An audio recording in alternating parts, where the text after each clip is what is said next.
नमस्कार दोस्तों, स्वागत है हमारे YouTube चैनल एग्जाम सिटी में। बात करेंगे 69,000 शिक्षक भर्ती में एमआरसी मुद्दे और 22,000 सीट जुड़वाने के लेटेस्ट अपडेट को लेकर।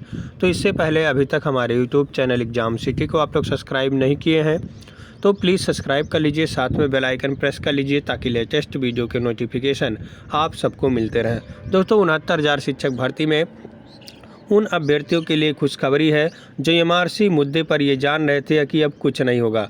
राष्ट्रीय पिछड़ा वर्ग आयोग सख्ती से पालन करते हुए दिखाई दे रहा है। आरक्षण की अनदेखी हुई है। 18,598 सीटों में से 5,844 सीट जनरल को दी गई हैं, सीधे उनके कैटेगरी में डाल दिया गया है, जो कि ओबीसी अभ्यर्थियों के साथ अन्याय किया गया है, ऐसा एनसीबीसी का मानना है। वहीं 22,000 सीटों पर अधिक से अधिक जोर देना चाहिए, क्योंकि इस बीच में राष्ट्रीय पिछड़ा वर्ग आयोग मान रहा है कि 5,844 सीटें जो कि ओबीसी की होनी चाहिए वो जनरल को दे दी गई हैं। जैसा कि ये ओबीसी अभ्यर्थी जनरल में जाने चाहिए, लेकिन जनरल के अभ्यर्थी ओबीसी में आ गए, तो ये अभ्यर्थियों के साथ अन्याय है और इसी बीच में 22,000 का मुद्दा उठाया जाएगा तो निश्चित रूप से इसमें कुछ लाभ मिलेगा।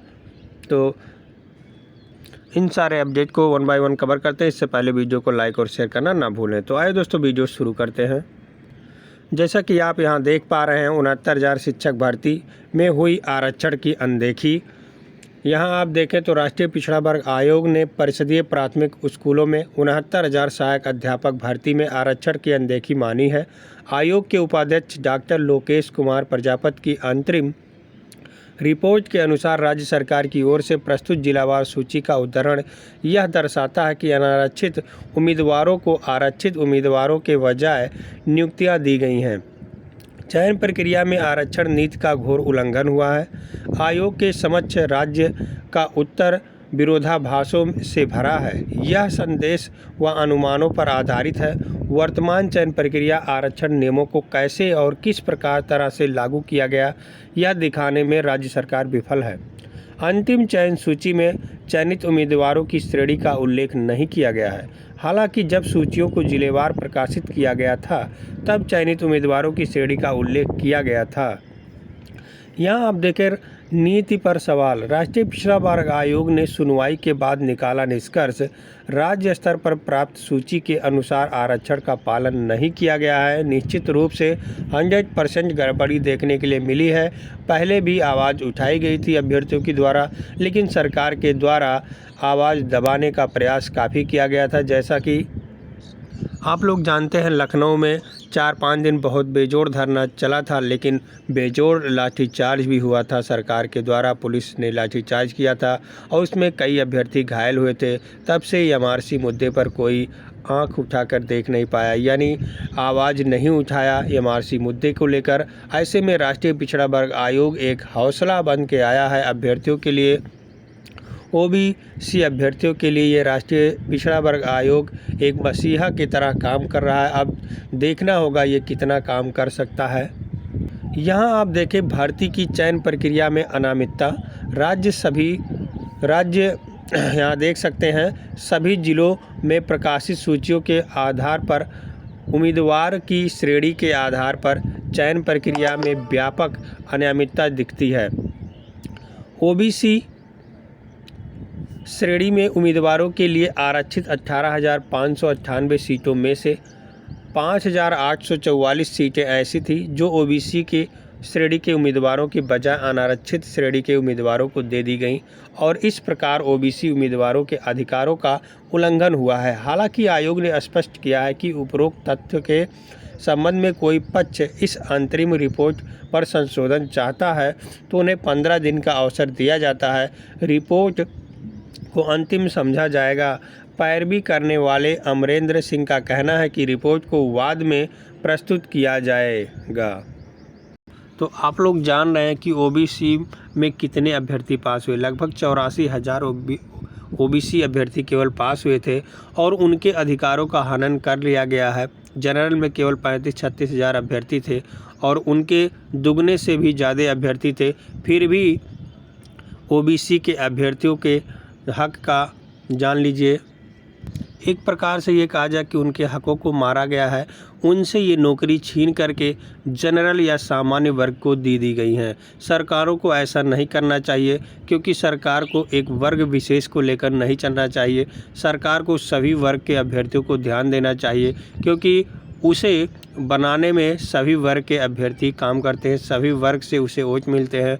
तो सरकार को एक नियम के तहत नहीं चलना चाहिए कि एक वर्ग को नौकरी दे दी जाए, दूसरे वर्ग को नहीं दे दी जाए। तो राष्ट्रीय पिछड़ा वर्ग आयोग अब सख्ती दिखा रहा, 15 दिन का अवसर दिया है कि कोई इस जो रिपोर्ट जारी किया गया है इसमें कोई संशोधन करना चाहता है तो अपना साक्ष्य लगाकर संशोधन दिखाए, तब हो सकता है। फिलहाल आयोग ने सख्ती से पालन किया है और इतने अभ्यर्थी अब ओबीसी को इतनी सीट मिलने वाली है 100%। अगर जो इस आधार पर 22,000 सीटों पर अधिक से अधिक जोर दिया जाए, जितने भी ओबीसी के अभ्यर्थी हैं, चाहे जनरल के भी हैं चाहे ओएससी के भी हैं, अब सभी लोग 22,000 सीटों का मुद्दा उठाएं कि अगर जो अनदेखी की गई है इसमें कुछ बदलाव नहीं किया जा सकता है, तो 22,000 सीटों को जोड़ करके कम गुणांक वालों को नौकरी दी जा सकती है और ये उनका हक भी है। तो निश्चित रूप से सरकार का जो आंकड़ा है वो पार कर रहे हैं 90-97 और वो अभ्यर्थी योग्य बैठे हुए हैं।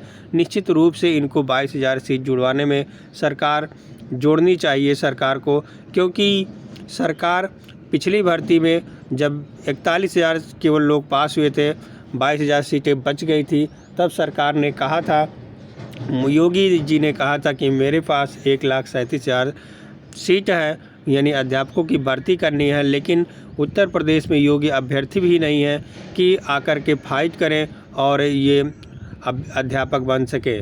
लेकिन जब 69,000 शिक्षक भर्ती में 22,000 वो बीएड वालों को भी जोड़ा गया तो रिकॉर्ड तो अभ्यर्थी पास हुए और फिलहाल इसमें रिकॉर्ड तो गड़बड़ी भी देखने के लिए मिली है। निश्चित रूप से हर पॉइंट पे जहां भी अनदेखी होनी चाहिए थी वहां भी अनदेखी किया गया।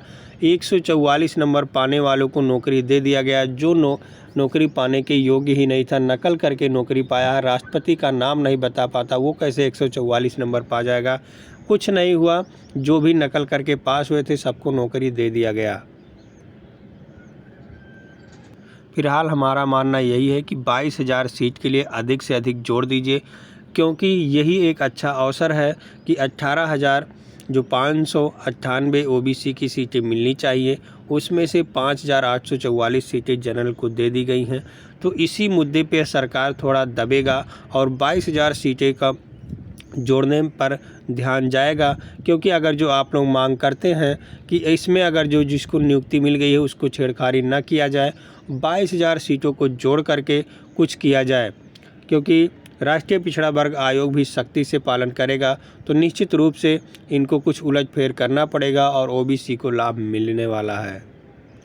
तो आप लोग 22,000 सीट के लिए ऑनलाइन धरने में शामिल हों और ऑनलाइन धरना करें। हमने ऑनलाइन धरने के लिए कैसे आपको ऑनलाइन शिकायत करना है, चाहे पीजी ऐप हो चाहे जन सुनवाई ऐप हो, वीडियो बना दिया गया है, उसका डिस्क्रिप्शन बॉक्स में लिंक मिल जाएगा। आप लोग उस पर क्लिक करके वहां से जन सुनवाई कर सकते हैं। और आप लोग यदि टेलीग्राम चैनल से जुड़ना चाहते हैं 22,000 सीट के लिए, तो उसका भी लिंक वीडियो के डिस्क्रिप्शन में है, उस पर क्लिक करके आप टेलीग्राम चैनल ज्वाइन कर सकते हैं। ज़्यादा जानकारी के लिए हमारे टेलीग्राम चैनल को जुड़ सकते हैं, लिंक वीडियो के डिस्क्रिप्शन में मिल जाएगा। और इससे पहले अभी तक हमारे यूट्यूब चैनल एग्जाम सिटी को सब्सक्राइब नहीं किए हैं तो प्लीज़ सब्सक्राइब कर लीजिए, साथ में बेल आइकन प्रेस कर लीजिए ताकि लेटेस्ट वीडियो के नोटिफिकेशन आप सबको मिलते रहें। बहुत बहुत धन्यवाद वीडियो देखने के लिए।